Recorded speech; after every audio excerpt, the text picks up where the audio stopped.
O Nação volta a 20 de setembro de 1835, quando começou no Rio Grande do Sul a mais importante batalha da história do estado. Comemorada até hoje com devoção, a Guerra dos Farrapos, também conhecida como Revolução Farroupilha, colocou de um lado proprietários de terras gaúchos e do outro o Império. Mas a guerra, que durou 10 anos, teve um capítulo que até hoje é polêmico e, por que não dizer, ignorado: a Batalha de Porongos. O programa de hoje conta a trajetória trilhada pelos lanceiros negros, que foram à guerra pela própria liberdade. Farroupilhas ou farrapos foi como ficaram conhecidos todos os que se revoltaram contra o governo imperial. O termo, a princípio pejorativo, logo foi adotado por eles. Os farrapos acreditavam que as suas províncias deveriam ser independentes e administradas por provincianos. Em uma reunião em 18 de setembro de 1835, ficou decidido que em 2 dias o exército farrapo, liderado por Bento Gonçalves, tomaria militarmente Porto Alegre e destituiria o presidente provincial, correspondente a um governador de estado nos dias de hoje. Este exército também era composto por lanceiros negros, que receberam da República Rio-Grandense a promessa de liberdade para lutarem na guerra. Eram 8 companhias com mais de 50 homens cada.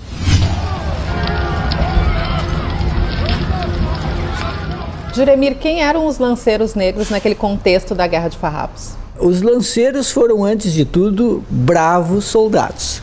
Foi gente da maior coragem possível e que lutaram sonhando com liberdade.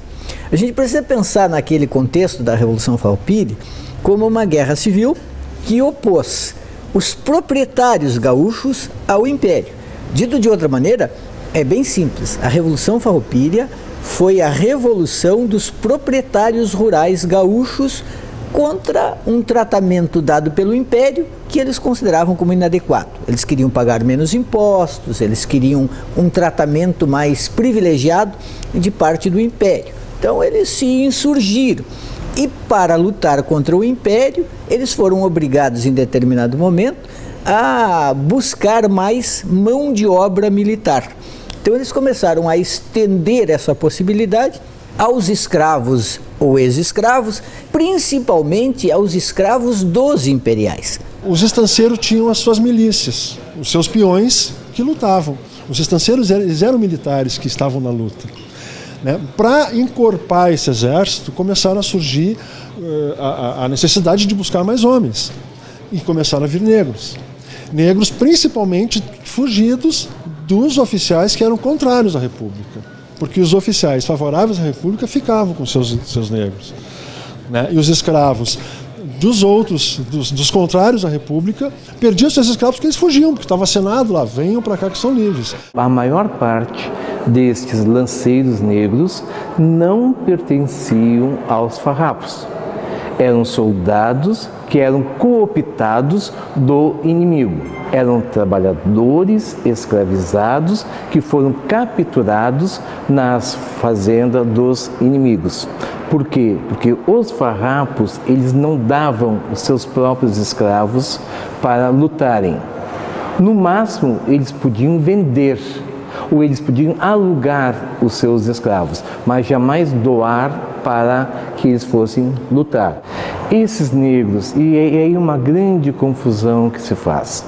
Esses negros, eles não lutavam pelos ideais dos farrapos. Eles lutavam em troca da sua liberdade, ou seja, para que eles lutassem, lhes era prometida ou dada a sua carta de alforria. Eles não tinham os ideais dos farroupilhas. Ou seja, eles lutam sim, mas pela sua liberdade. O grande problema é que quando se aproximou do final de tudo e havia uma negociação com o Império, não uma negociação de paz entre 2 países, porque o Império não reconhecia isso aqui como um país, como uma república, mas uma negociação no sentido do Império anistiar os revoltosos, perdoar os revoltosos e até indenizar aqueles que tinham feito grandes gastos para manter o trem de guerra. Nessa negociação surgiu um problema: o que fazer com aqueles negros que pertenciam aos imperiais e que estavam lutando com os farroupilhas. Havia duas possibilidades, é que o império exigia devolver todos esses negros para que eles fossem entregues aos seus proprietários, ou então buscar uma solução que fosse libertá-los. Os farroupilhas se dividiram. Uma parte aceitou entregá-los, vamos entregar, e como de fato acabaram fazendo, e outra parte resistia um pouco. Havia farroupilhas como o Neto, que resistia um pouco, inclusive pelo medo de uma rebelião, porque era uma traição ter prometido liberdade e depois devolvê-los aos seus proprietários. Então, eles temiam uma rebelião desses escravos. Aí é que veio o famoso 14 de novembro de 1844, que é o episódio de Porongos, quando, curiosamente, o acampamento dos negros, porque havia uma divisão de acampamentos, acampamento dos brancos, acampamento dos negros, acampamento dos índios, o acampamento dos negros em Porongos foi atacado, entre aspas, de surpresa e, em grande parte, dizimado. Por quê? O ataque aconteceu em cima do acampamento negro e não dos outros, porque os comandados de Davi Canabarro não se defenderam ou não previram o ataque. Tudo isso entre aspas, porque os lanceiros que estavam lá e que foram naquela madrugada surpreendidas, eles lutaram bravamente, lutaram muito, mas de toda maneira eles foram expostos a uma situação cruel, porque desabou sobre eles uma tropa inimiga em condições totalmente desiguais de luta. Então a grande questão é por que isso aconteceu.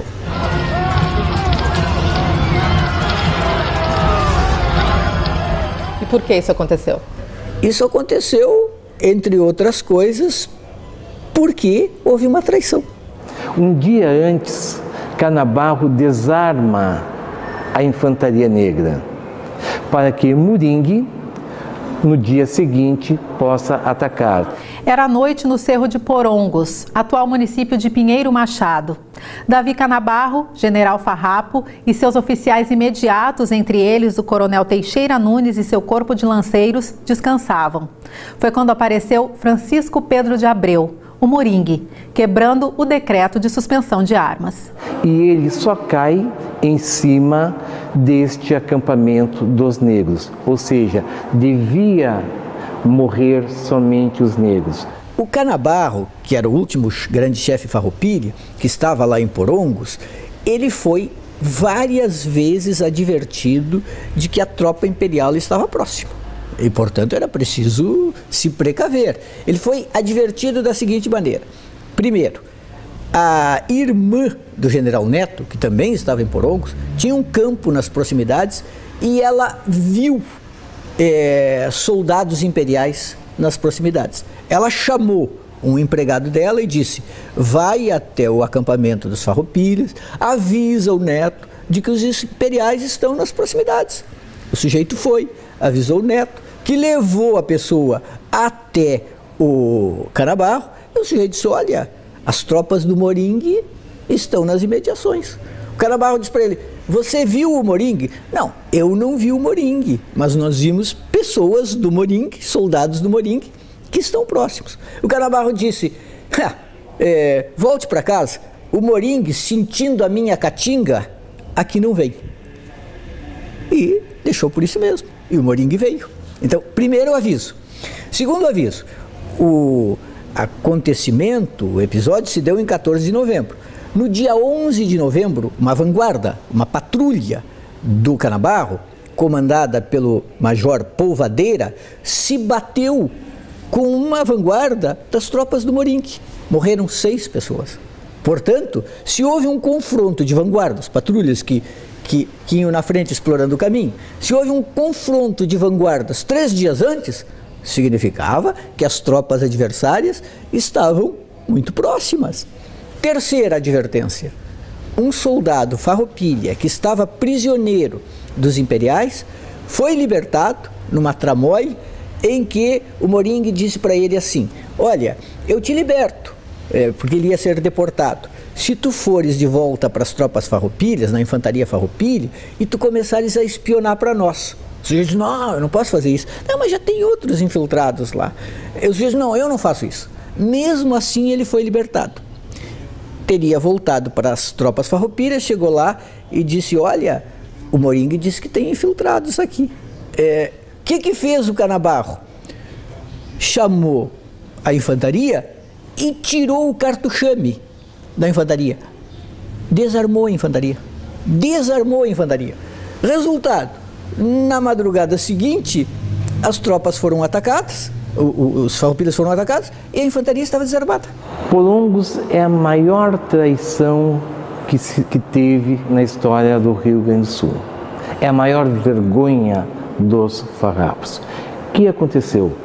Então, todas as tratativas para acabar a guerra estavam feitas, porém tinha um empecilho: o que se fazer com aquele negro que lutou por 10 anos ao lado dos farrapos. O Império não aceita a libertação desses negros. Esses negros são uma ameaça ao Império.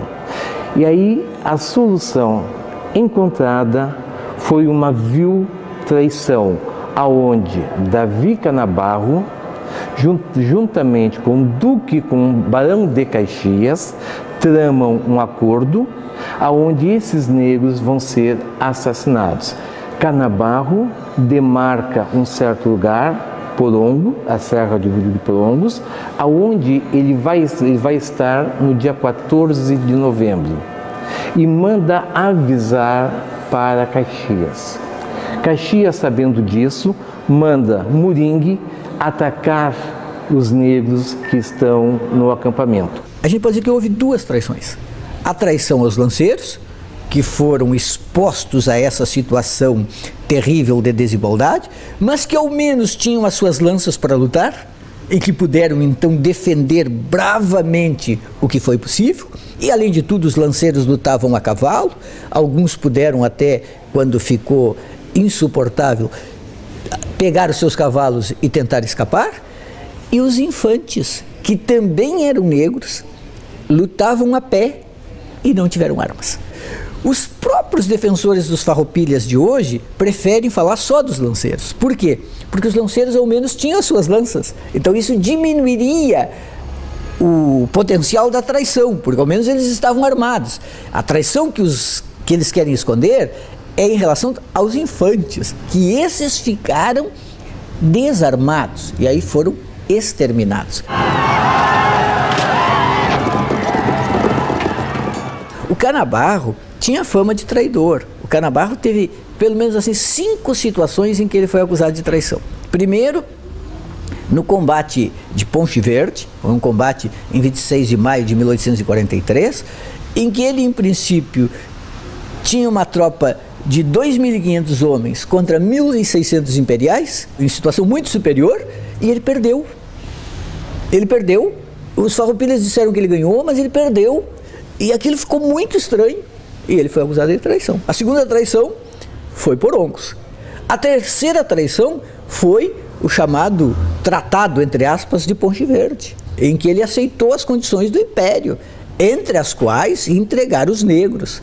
Depois ainda teve uma possibilidade que foi, pelo qual ele inclusive foi citado num tribunal militar, que foi na Guerra do Paraguai. Na Guerra do Paraguai houve uma invasão paraguaia por São Borja, e nessa invasão o Canabarro não evitou a invasão. Ele podia ter evitado. Então ele foi acusado novamente de traição. Por que ele teria traído em Porongos? Porque o mais fácil era se livrar de todos aqueles negros. A morte daqueles negros resolvia o problema com o Império, resolvia o problema com os chefes insatisfeitos que hesitavam em aceitar a entrega dos negros, e resolvia também o problema de uma possível insatisfação e revolta desses negros caso fossem entregues e permanecessem no Rio Grande do Sul. Então, o que acabou acontecendo? Parte morreu lá, problema resolvido. A outra parte, que foi presa, que caiu prisioneira, foi levada para fora da província. Com isso, eles não ficaram aqui para, quem sabe, se rebelar contra os seus proprietários. Então, resolvido, matou uma parte, a outra parte foi entregue, levada para o Rio de Janeiro, não ficou aqui para incomodar os seus proprietários. Apesar das condições desiguais, os negros lutaram e resistiram bravamente até a aniquilação inevitável. O que alguns estudiosos chamam de traição de Porongos foi a última batalha da Guerra dos Farrapos. A gente poderia dizer assim, em Porongos houve incompetência, houve incúria, houve negligência e houve traição. Porque qualquer bom chefe militar saberia que diante de todos esses sinais, e tem mais um outro ainda, que diante de todos os sinais precisaria tomar providência. E o próprio Bento Gonçalves dizia o seguinte, os caminhos que levavam a Porongos eram tão visíveis que só não veria a aproximação de uma tropa adversária quem não quisesse.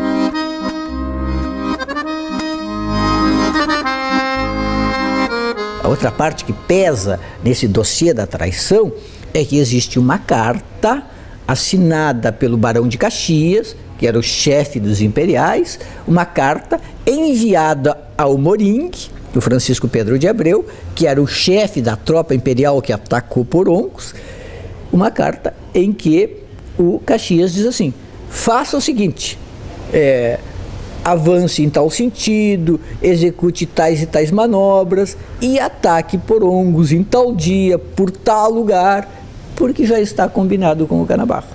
Essa carta existe e ela está assinada por Caxias. Na carta em que Caxias manda para Moringue, ele diz, poupe o sangue da gente brasileira, principalmente de brancos e índios. Ou seja, era para matar somente os negros. Eles eram o empecilho. Até que um sujeito chamado Manuel Patrício Azambujo mandou uma carta para o Correio do Povo, lá por 1900, dizendo assim, a carta é falsa. Eu estava lá, eu vi quando Moringue combinou com um major, perguntando para ele assim, sabe imitar a letra do Caxias, ou de um secretário do Caxias? Vamos armar uma intriga contra o Canabarro. E a carta, então, teria sido forjada, com uma letra falsa e com assinatura falsa. Mas depois, olhem só, o tipo da história rocambolesca. Depois, um dia, muito depois, já em janeiro de 45, o Moringue encontrou o Caxias e disse para o Caxias, olha, eu forjei isso aqui, mas seria interessante para desarticular completamente os chefes farroupilhas e empurrá-los para aceitar as nossas propostas de paz, seria interessante manter essa intriga. Então seria interessante legitimar essa intriga. O que o Caxias teria aceitado e mandado o seu secretário copiar a carta, ou seja, escrever com a sua própria letra, e teria assinado de fato. Então nós temos essa situação absurda em que uma carta falsa teria se transformado numa carta verdadeira. O documento, com a assinatura de Caxias, é reconhecido como autêntico pelo Arquivo Histórico do Rio Grande do Sul.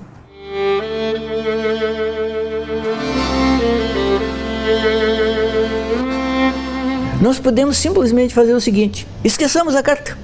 Esqueçamos a carta, digamos assim, essa carta nunca existiu, essa combinação nunca foi provada via carta. O que a gente faz? De todos os outros avisos que o Canabarro teve, e em relação aos quais ele não tomou nenhuma providência, permitindo que acontecesse um ataque de madrugada que dizimou as suas tropas, mas não as suas tropas, dizimou os negros das suas tropas. Então, todas essas advertências não têm nada a ver com a carta. Mesmo que a carta não existisse, é certo que o Canabarro sabia da proximidade das tropas adversárias e nada fez a não ser desarmar a sua infantaria. Até sua morte, o general Canabarro disse ser inocente e insistiu na tese de difamação. Os republicanos mentiram para nós. Como mentiram? Enquanto precisavam da gente para a guerra, falavam em liberdade, em igualdade e fraternidade. Quando a guerra terminou, nos entregaram para os imperiais. E o que aconteceu com os negros que não morreram no massacre de Porongos? Muitos desses negros, a grande parte que caiu prisioneiro, foi levada para Rio Grande e depois de uma série de ofícios do Império exigindo que eles fossem transportados para o Rio de Janeiro, eles foram levados numa barca, num navio chamado Triunfo da Inveja. Então tem tudo detalhado. Eles foram levados nesse navio, alguns fugiram antes, tem até os nomes dos que fugiram, os outros foram levados para o Arsenal da Marinha, no Rio de Janeiro. Durante muito tempo se pensou que tivesse sido para a Fazenda Santa Cruz, que era uma fazenda do Império, onde havia muitos escravos, mas eles foram, na verdade, para o Arsenal da Marinha. E lá no Arsenal da Marinha, eles ficaram como escravos sob a tutela do Estado, do Império.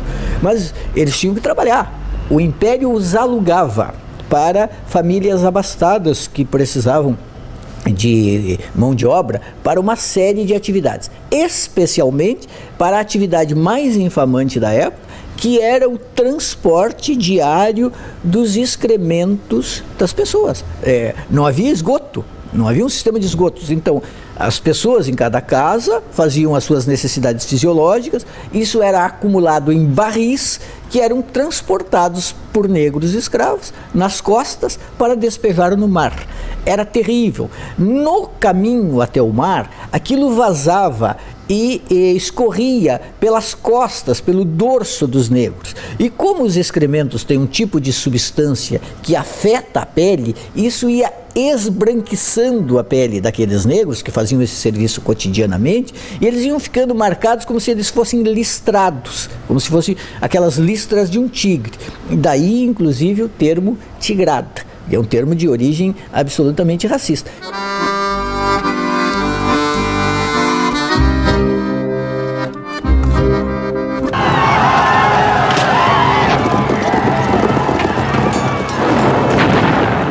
Porongos é um assunto intocável, por remexer em um fato que coloca em xeque a credibilidade de dois importantes personagens da história oficial, Davi Canabarro e Duque de Caxias. Com um ponto, todos concordam: a República não resistiria tantos anos ao domínio do Império sem os lanceiros negros. A abolição prometida nunca foi dada. Resta a reparação histórica para contar a verdadeira contribuição daqueles que tiveram a morte como alforria.